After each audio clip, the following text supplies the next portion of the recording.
Chapter 1.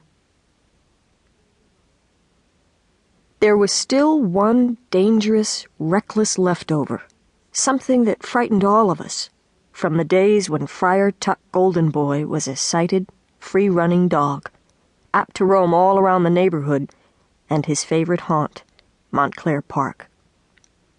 The leftover was an occasional jaunt without his guide dog, Lady Daisy, or me, Helen Ogden.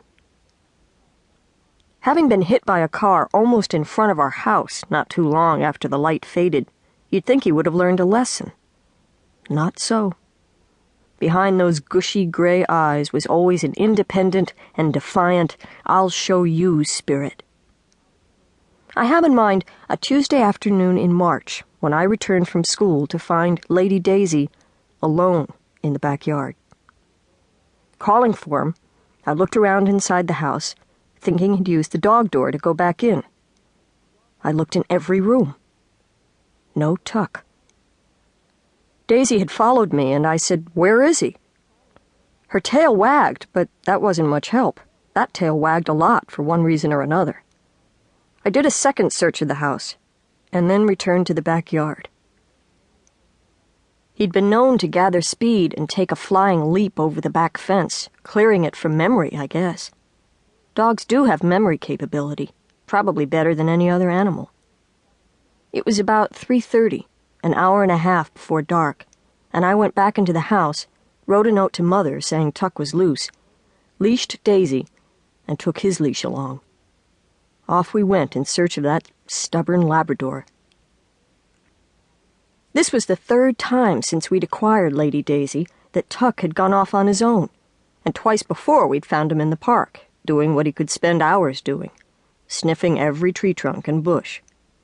Just how he navigated, safely or not, crossing Denham and going on into the park was unknown.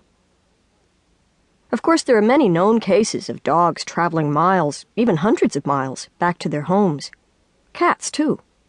But I think those animals were sighted and used the combination of sight and smell to return to their families. Tuck had only the latter, of course. True, he knew his way along Cheltenham, having marked it with urine day after day. But getting across Denham was another matter, and I could only guess that he heard his way across, waiting until all car noises were gone, then hurrying to the next curb. I could almost see him doing that. But it was a dangerous thing to do, and I'd reacted with a mixture of fright and anger the other 2 times he'd run away. I just wanted to get my hands on him.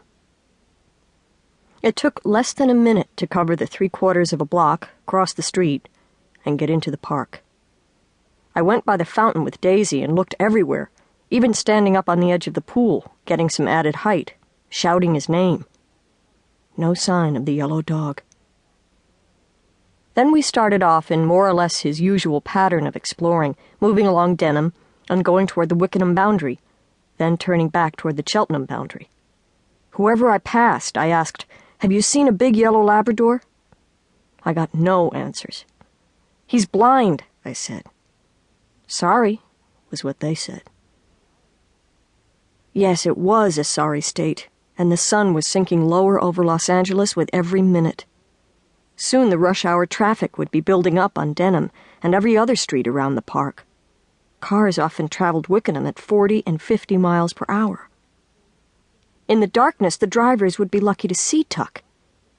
He'd be lucky if they did see him. That miserable, dumb hound!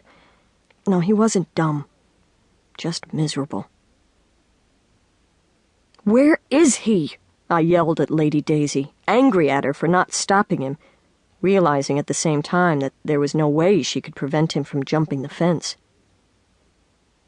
I very seldom swore when I was in my early teens, but I did that late afternoon. I damned Tuck every which way. It would be back on the chain for him, and I knew how he hated those steel links.